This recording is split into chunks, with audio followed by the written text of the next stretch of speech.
vivendo na pele, né? Hoje eu me intitulo uma sobrevivente da Covid-19.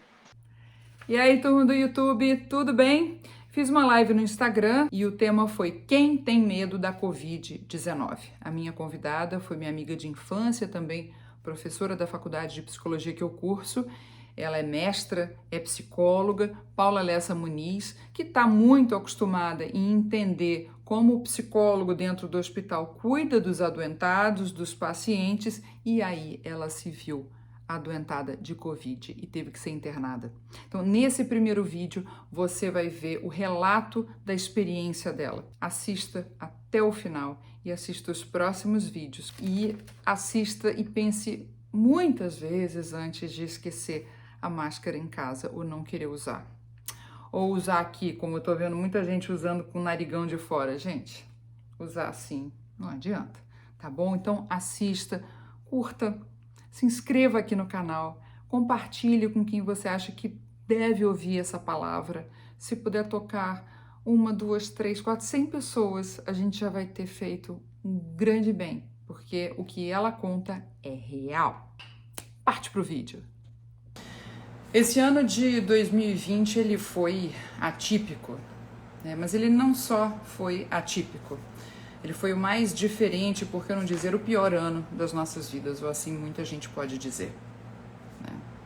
Quebra de vários mercados, prejuízo financeiro, social, psíquico, emocional, mortes, violência doméstica, divórcios e demissões foram consequências. Mas, como diz o ditado de L. Gomes, enquanto uns choram, outros vendem lenços. O ditado continua, mas eu paro por aqui.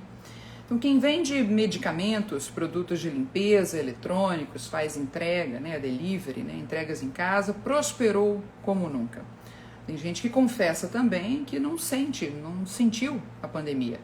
Ou até fala disso no tempo passado, mas são percepções em caráter de exceção. E a live de hoje vai nos confirmar que não só a pandemia não acabou, mas está longe de acabar. Oremos pela vacina e agora a Covid-19 está mais próxima de nós do que nós podemos entender, do que nós podemos admitir. Mas a gente tem que saber que isso é uma realidade. Então, eu pergunto a todos, quem tem medo da Covid-19? Bom, boa noite, Paula. Boa noite. Bom te receber aqui na live. Que bom, prazer poder estar aqui hoje com você, com todos.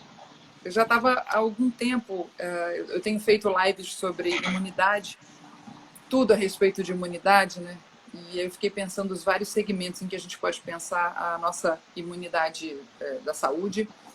E aí eu pensei, por que não o psíquico? E aí já estava para ligar para você para a gente fazer uma live falando sobre isso, como melhorar a imunidade a partir de uma ressignificação, né, do que a gente pensa, como a gente percebe, mas aí você pegou a Covid. E aí foram longos dias do que a gente vai falar aqui. Paula, então te pergunto, você é a primeira a responder.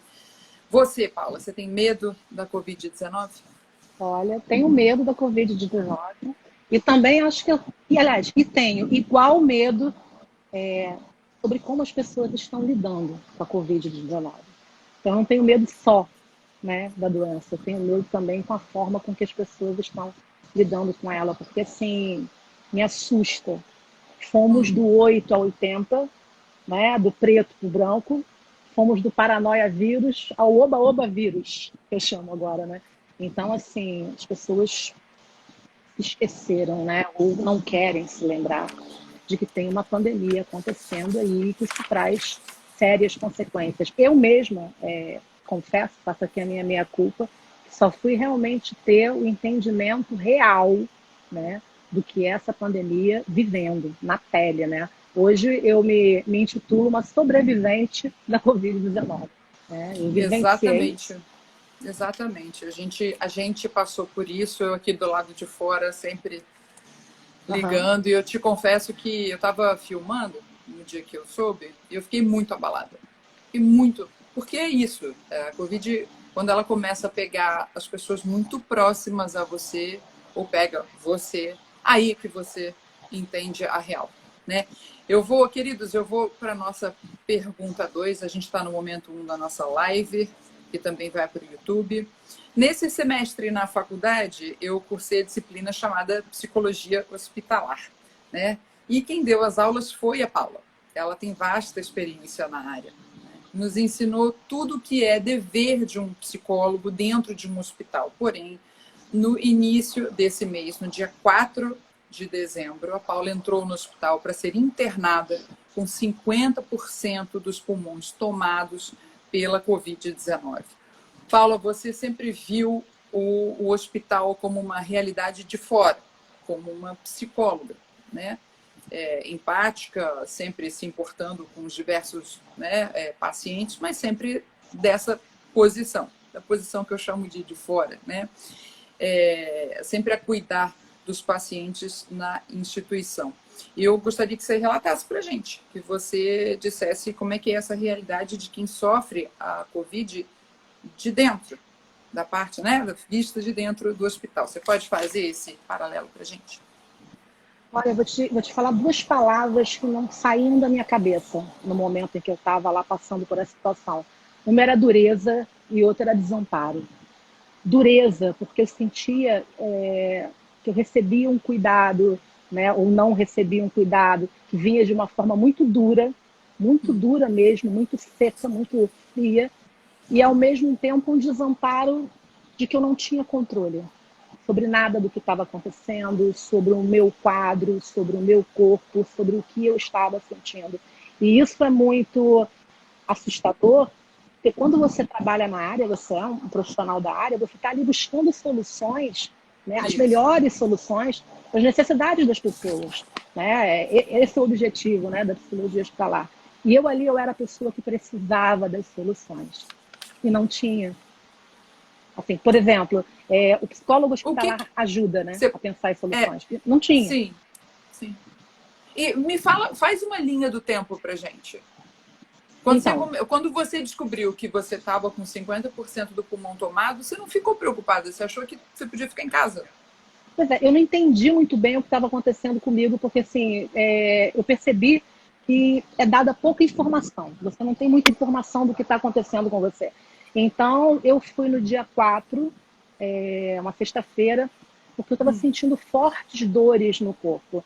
Eu não estava até aquele momento percebendo que eu estava com falta de ar. E olha que eu já estava com o pulmão comprometido. Mas eu sentia uma dor que enraizava, assim, uma dor que nevrálgica, sabe? Isso já era a ação do Covid no sistema nervoso central.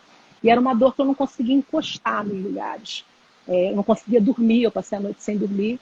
E aí eu entendi que tinha alguma coisa muito diferente acontecendo comigo, que não era só respiratória, que tinha outras coisas ali. E aí eu fui para o hospital e quando fui atendida, explicaram somente para mim, assim, você está com 50% do pulmão, dos 2 pulmões comprometidos, 70% de saturação, você vai precisar ficar. Eu falei, mas por quê? Eu não posso tratar disso em casa, eu não posso fazer... Não, você vai precisar ficar. Né? Então, você já foi sem estar preparada, né? Você não levou nada? Não tinha ideia. Quando me prescreveram a medicação para dor, aí eu comecei a sentir a falta de ar, porque a dor, ela mascarou, né, o mal-estar da falta de ar. Ah, entendi. E aí, assim, vou até aproveitar o momento que eu tive pessoas tão bacanas que me ajudaram nessa hora, assim, alunos que mandaram os maridos, a Elizabeth, o Alexandro, pessoas que foram muito próximas e me ajudaram nesse momento, mandando pessoas para irem lá dar uma olhadinha. Isso fez maior diferença. Perfeito. Você ter alguém para dar uma olhadinha por você, porque é tudo muito seco, Babi, é tudo muito sozinho, sabe? Você tem plano de saúde e você foi para um hospital particular. Exatamente, para um hospital particular. E aí demorou para arrumar um quarto para você poder se cuidar? Você ainda ficou com outras pessoas? Como é que foi? Não, de cara eu fui por um lugar que eles chamam de CTI do Covid. Então eu fui ficar junto com outras pessoas com Covid também e pessoas com suspeita de Covid. O que eu não entendi também é que se você botar no CTI pessoas com suspeita de Covid com Covid, elas vão ter Covid, né? Então, assim, já Achei assim uma coisa diferente. Então, fiquei ali por um tempo, né? E de fato só fui receber cuidados mais específicos quando eu recebi a visita do marido de uma aluna, que eu pude realmente entender um pouco mais o que estava acontecendo ali comigo. Mas demorou para ter vaga, porque assim, eu não imaginava a fila de espera de pessoas para internação por Covid, né, que dependia do nível de gravidade. Eu cheguei num estado que é tido como grave, não é crítico, mas é grave. Por isso eu acabei conseguindo uma vaga, mas tinham muitas pessoas lá. E assim, e essa notícia de que tem muita gente internando, muita gente com Covid, a impressão que me dá é que não chega para a gente. Que ali eu vi. Né? Eu cheguei a ouvir, você viu, né? Eu cheguei a ouvir, assim, de uma pessoa e outra, minha filha trabalha na área da saúde, o marido de não sei quem trabalha, mandou avisar que o bicho está pegando, assim, não tem mais leito, né? E Niterói, por exemplo, já estava recebendo gente de São Gonçalo, já estava recebendo gente do Rio, por exemplo. Niterói ainda segurou um pouco, porque aqui a gente não tem muita, né, balada à noite, pelo menos as clandestinas eu não fiquei sabendo, né? Não, mas tem. Tá rolando, daí balada que a clandestina. coisa tá rolando. Porque é daí que a Covid está fazendo a sua segunda onda, né? E me fala, dentro dessa linha do tempo aí pra gente entender. Aí você conseguiu entrar pro quarto e tal. Como é que foi? Como é que foram os primeiros dias? Então, os 3 primeiros dias foram muito difíceis. Muito difíceis porque, assim, além de eu não estar bem, né, e precisava muito de cuidado, precisava muito de atenção para realizar as mínimas coisas. Olha, bebê, eu fiquei impressionada porque eu nunca imaginei que a gente precisasse de ar para fazer tanta coisa. É porque o ar é uma coisa que nos é dada de uma forma tão natural, né? Tão divina, e a gente não dá valor, né, ao que é o ar. Ali eu entendi, né, de que eu preciso de ar para as mínimas coisas, né, para fazer do mais simples a ir ao banheiro, a levantar da cama, a comer, a poder comer, né, e tudo mais. Mas deixa eu entender, desculpa te interromper, deixa eu entender uma coisa. Bom, primeiro, estou vendo aqui que várias pessoas estão colocando algumas perguntas. A gente põe lá na caixinha de perguntas, porque no quarto momento a gente vai bombar de perguntas. Então põe lá essas que vocês colocaram aqui ao longo para a gente poder continuar ouvindo a Paula. Põe lá na caixinha de perguntas. Agora, Paula, você não tinha ninguém para te ajudar? Você levantava da cama sozinha, você com dificuldade de pegar, tomar banho. Então, eu não podia, eu tinha indicação inclusive de comadre, eu não podia sair da cama. Só que se eu esperasse a comadre, como eu esperei algumas vezes, eu fiquei em estado lastimável, né? Em um estado incômodo, porque ninguém quer ficar... Segurar... Não tem como, ainda mais tossindo, né? Então, assim, eu comecei a ficar num estado realmente lastimável, molhada, né? E aí pedia ajuda para tomar banho, né? E o hospital ele tem toda uma rotina, então como eu só consegui quarto mais tarde, então tinha o argumento de que banho é de manhã, não é depois de tarde, mas eu precisava, né? Tem pouco profissional no hospital, tá lotado e vai demorar, você vai precisar esperar. E essa espera foi 2, 3 horas, até que chegou um momento que eu falei, ok, eu vou lá, né? E aí eu fui. E eu não estava bem para ir, e aí eu me senti mal e caí no chão. Assim, dei uma desfalecida no chão por conta da tonteira, do mal-estar e tal. Eu fiquei no banheiro, pelo menos, umas 2 horas ali, sem ninguém aparecer. E eu pensando como é que eu ia sair dali. Né? Por fim, eu fui lá de gatinho, né? Descobri que de gatinho tem um jeitinho de gatinho. E cheguei, consegui voltar para o meu leito e ainda fiquei... O ar-condicionado secou a água do chão do meu quarto. E aí sim apareceu alguém, né? Ai, você foi tomar banho? Tipo assim. Então... Tomou um coiozinho simpático. Ai, você foi tomar banho? Então, assim, ali naquele momento eu falei assim, mas eu preciso muito, tipo assim, de ajuda, né? Eu preciso muito de ajuda. E as pessoas olhavam, né? Os profissionais, nós também precisamos muito de ajuda. Tipo assim, não era. É, Mas ali a minha condição não estava nem de poder entender a necessidade da ajuda deles, porque eu não que eles precisassem, né? Porque eu estava numa condição deplorável. Os 3 primeiros dias foram muito difíceis, eu me sentia assim, muito sozinha, muito desamparada, mesmo no hospital particular. Você, em alguns momentos, esteve em vídeo comigo e você viu quantas horas eu ficava a gente teve sem ninguém, ligações longas, né? longas. Que, enfim, Você me falando de animava. tudo. Eu não podia falar, mas você falava para me animar, né? E outras pessoas também falavam, ligavam para mim para ter boas palavras. E essas pessoas viram o tempo que eu ficava sozinha. Assim, por sorte. Agora, Ah, desculpa, pode falar. não, por sorte, por eu conhecer Ah, alguns procedimentos hospitalares, eu me virava ali. Mas era muito difícil.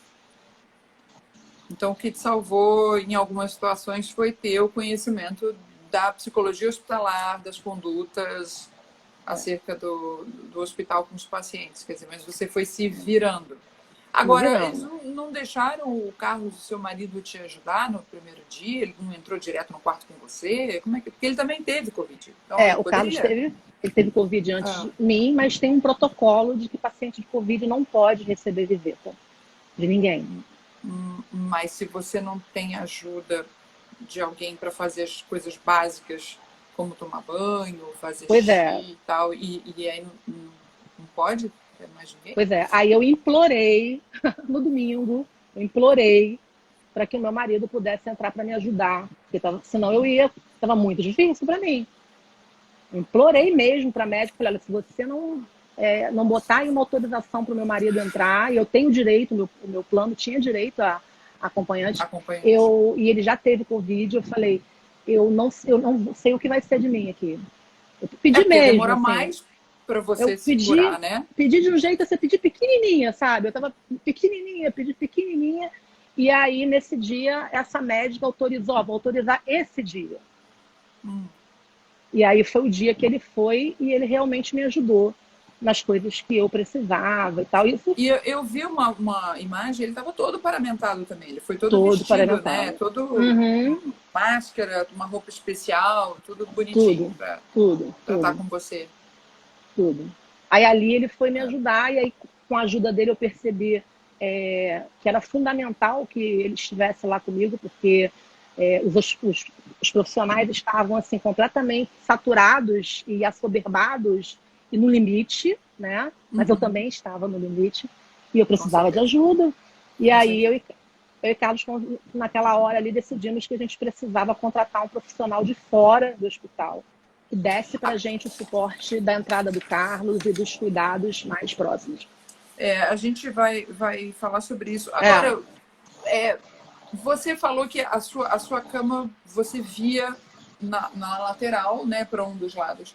Você via o corredor. pois é. Não, isso foi uma coisa, Por assim, que você que a tá sua lá, porta estava aberta? Bom, ainda bem, porque se ninguém nem entrava, mas enfim. não E sei, não sei. como é que Eu foi só, isso?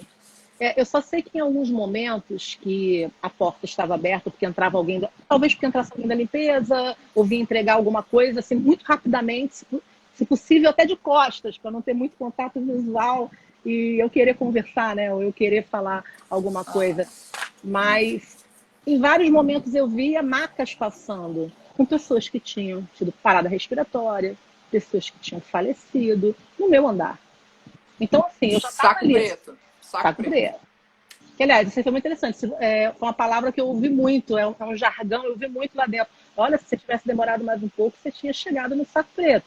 E realmente é um saco preto, né? Você vê passando. Então, assim, eu já estava ali sozinha, eu não tinha companhia. Então, assim, nossa, por que a porta do meu quarto está aberta no momento em que uma pessoa está passando? Por que eu estou vendo alguém que está parando, tendo uma parada respiratória, saindo nesse momento? Se essa pessoa estava no andar de Covid, né? Então, assim, eu sou a próxima, né? Você fica, né? Você começa a ficar. Mentalmente é muito perturbador, né? O Covid, ele mexe com o seu psiquismo de uma maneira que as pessoas não imaginam. Não é só o medo de você ter, né? É tudo que você está sentindo, o que acontece à sua volta e como as pessoas te tratam. Porque, assim, eu tive a exata noção de que as pessoas me olhavam com lepra, né? Era quase isso, né? Assim, E aí o seu marido resolveu, né, vocês chegaram a essa conclusão que tinham que contratar um médico a mais para dar conta. Um de não, fora, médico a né? mais, Chamar não. um de Um fora. médico para me atender. Porque eu não estava me sentindo assistida ali pela equipe. Um médico para ele ver minha medicação, para ele autorizar o Carlos a entrar, para ele dar as diretrizes, porque eu percebi que a equipe da enfermagem está muito perdida. Assim, eles, várias vezes a minha prescrição foi trocada, não sabiam, esqueciam a medicação. Por exemplo, se eu não fechasse o meu acesso, o meu sangue refluía de volta para o saco. Ficava ali, ó, horas a medicação Nossa, passando, né?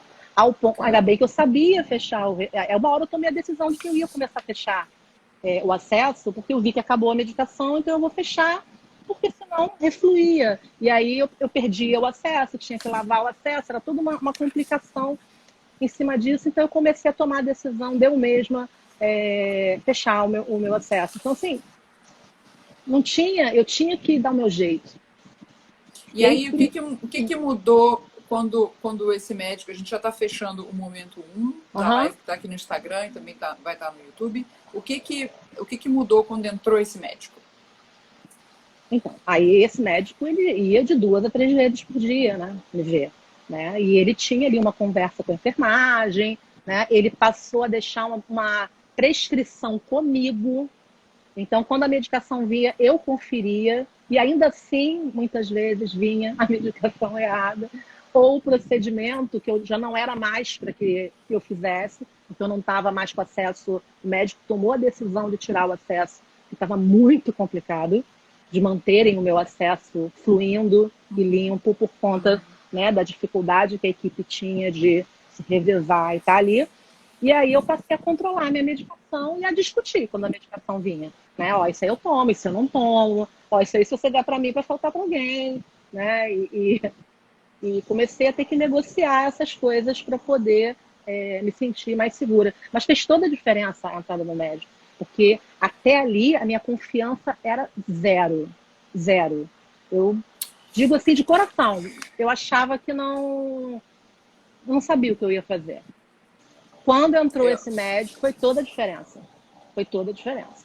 falar em negociar, você precisou de um travesseiro, né? Pois é. Quem que arrumou o Olha, travesseiro para você? poxa, a tia da limpeza, que, aliás, entre todos os profissionais diplomados que ali se encontravam, era a pessoa que mais sabia de humanização e cuidado integral. Essa tia da A limpeza gente, foi um refrigério para mim ali nos 3 primeiros dias dela me ajudou. então tá aí meu beijo para tia Roberta, Tia né? Roberta. Tia Tia Roberta, Roberta. eu não Tia esqueci Roberta. porque você me falou dela lá, ainda Tia estando Roberta. lá, Uhum. nos nossos telefonemas. A gente está fechando, então, o primeiro momento dessa live aqui no Instagram, que também vai para o YouTube. Então, fique aí para assistir no YouTube o segundo vídeo. Eu e Paula Lessa, a gente está falando sobre Covid-19, visto de dentro, por quem entende de humanização de cuidados dentro de um hospital.